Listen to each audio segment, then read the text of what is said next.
প্রিয় বিনিয়োগকারী ভাই ও বন্ধুরা, আমার শেয়ার বাজার অর্থনীতি ও বিনিয়োগ বিশ্লেষণ প্ল্যাটফর্মে আপনাকে স্বাগতম।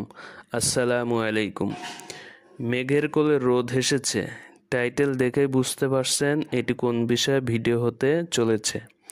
আপনারা শেয়ার বাজার অর্থনীতি ও বিনিয়োগ বিশ্লেষণকে যেভাবে সাপোর্ট দিচ্ছেন, যে অনুপ্রেরণা দিচ্ছেন, আমি কৃতজ্ঞ। চলুন আর কথা না বাড়িয়ে সরাসরি মূল পর্বে চলে যাই। অর্থনীতির ভাগ্য কোন দিকে যাচ্ছে? 29শে জুলাইয়ের বৈঠকে সবার নজর সেদিকে। বাংলাদেশ ও যুক্তরাষ্ট্রের মধ্যে চলমান শুল্ক সংকট সমাধানে আশাবাদের নতুন দিগন্ত উন্মোচিত হচ্ছে। 29শে জুলাই দুই দেশের মধ্যে ভার্চুয়াল বৈঠক অনুষ্ঠিত হওয়ার কথা থাকলেও এর আগেই মার্কিন মুলুক থেকে শুল্ক হ্রাসের বিষয়ে সুখবর আসতে পারে বলে আভাস মিলেছে। আলহামদুলিল্লাহ, আল্লাহর অশেষ রহমত। পোশাক ও চামড়াজাত পণ্যের উপর 35% সম্পূরক শুল্ক আগামী 1 আগস্ট কার্যকর হওয়ার কথা রয়েছে। তবে চলমান কূটনৈতিক তৎপরতা ও বাণিজ্য আলোচনার ইতিবাচক অগ্রগতিতে শুল্ক হার 18 থেকে 20% নামিয়ে আনার সম্ভাবনা তৈরি হয়েছে। আর এই ঘোষণা যদি যুক্তরাষ্ট্র দেয়, তাহলে তা হবে দেশের অর্থনীতির বড় বিজয়।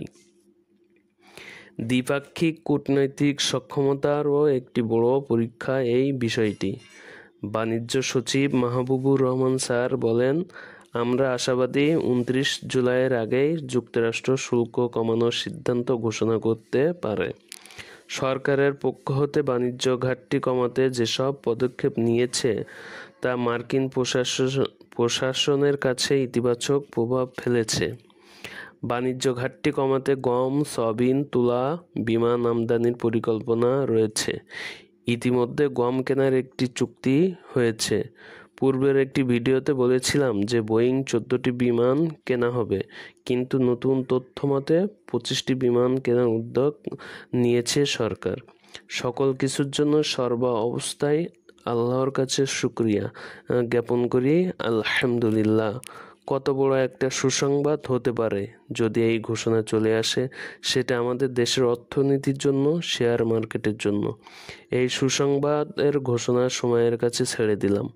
শেয়ার বাজার অর্থনীতি ও বিনিয়োগ বিশ্লেষণ কোনো মনগড়া কথা বলে না, আর ইনশাল্লাহ ভবিষ্যতেও বলবে না।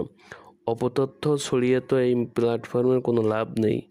আমার ভাইয়ের কাছে, আমার সহযোদ্ধাদের কাছে মিথ্যা চটকদার তথ্য ছড়ানোতে বিশ্বাস করে না শেয়ার বাজার অর্থনীতি ও বিনিয়োগ বিশ্লেষণ প্ল্যাটফর্ম।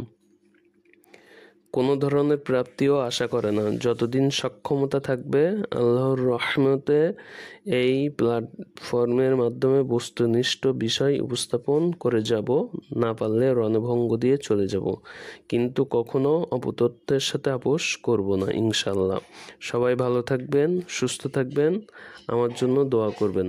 আসসালামু আলাইকুম।